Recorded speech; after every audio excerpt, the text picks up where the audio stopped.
Sometimes in life we feel like Samson. There are those times when we feel so strong, bold, courageous. We feel gifted. We feel like we have everything we need. We feel okay. We feel favored. And sometimes it takes a Delilah to realize that on our own we can't. We cannot make it. We cannot go far by our own strength. And recently, a few of my friends have been texting me and calling me, telling me, Sylvia, I would like you to talk about depression. I would like you to discuss a topic on depression. Because sometimes I just feel like sleeping. I feel like I don't feel like doing anything much with my time. And I get to understand them. Because with how life has been going, we have that moment whereby we feel so blessed, we feel so happy, we feel like everything is going as per our plans. But there are those times whereby everything that we worked for seems to be slow, seems to crash, and that's where most of my friends are at. And personally, I'm also at that stage whereby you feel like the only thing you're seeing is the growth, like time is going, you're adding age, and there's nothing concrete to show for it. You feel like you should accomplish much by the age you're in.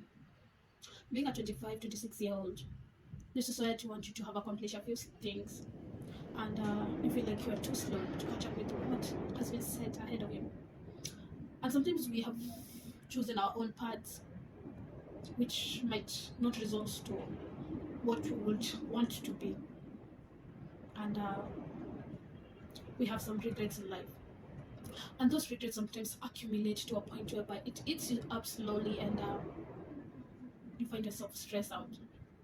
And sometimes maybe you get those suicidal thoughts, and you wonder, was I born for this? What is my purpose in this life? You lose focus, you waste time, overwhelmed. So I would like to urge everyone who find themselves in that stage that sometimes you have to let things be. You have to meditate more and realize that there's a supernatural being who is God, and we should entrust him in some steps. As much as we want the best for ourselves, we should work for it. But we should not like eat up ourselves and try to compete with people who are having it smooth. Back in school, I was told that some people are reaping from their ancestral favor, like maybe their great grandparents, mothers, and whoever connected themselves with the supernatural being, to the supernatural being. Like they did things to bring favor upon their generations. And most of us believe that we are the descendants of Abraham. So we are expected to reap from what Abraham did, the faith of Abraham. But again, some of us struggle so much. We feel like things are not going the way we want them to be. Academically, we find ourselves struggling. As in our daily conversations, we also find ourselves struggling. At some point, we feel like we don't want to talk to anybody.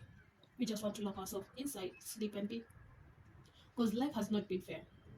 And it will continue being unfair until we realize that we have to do some things for ourselves and get to be contented with what we've done. That's when we get the happiness we need. Because if we continue comparing ourselves with others, we live to be overwhelmed for quite a long time. A 26-year-old in another country might be driving, owning a home, has accomplished much, maybe doing his or her master's degree, maybe has started a family or something. Well, there's another 26 who is yet to complete maybe his or her degree, who is yet to find a job, who is yet to do much with their life. And people might look at that person and be like, this person is not moving. And yet, if that person look at himself proper, he'll see that he has made a step forward. Yeah? He has achieved something, but because of the society and because of the pressure that we keep getting, we want to accomplish much within a short time, and it end up hitting us up.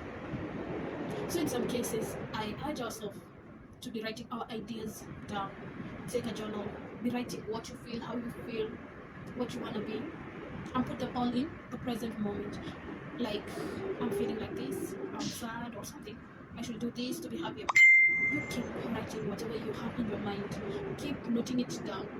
Then later on, when you come back checking, you will realize that it was all about fear. You were stressed after that moment, you were afraid that you would attain this thing.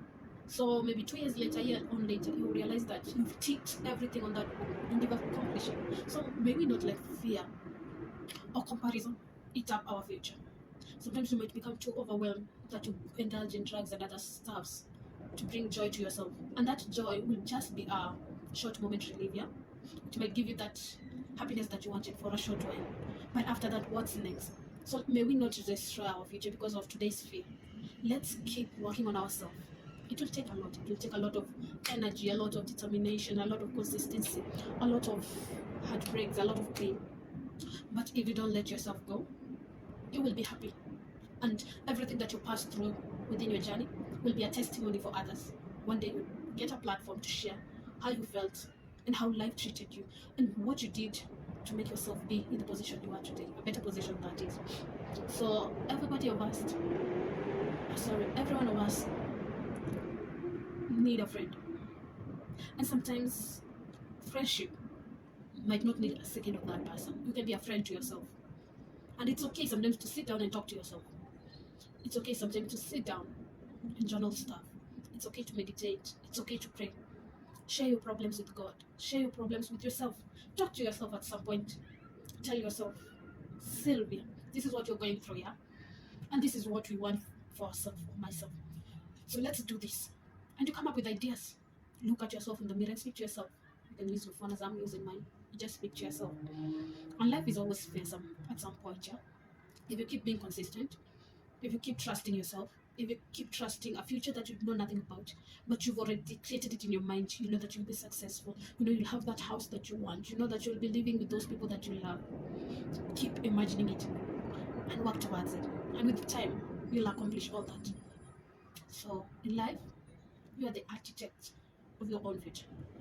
The mirage of other people's imagination and creativity for your life shouldn't scare you. People have said bad things about you, but don't trust their words because yours is more powerful. A tongue has the power to create. So create a better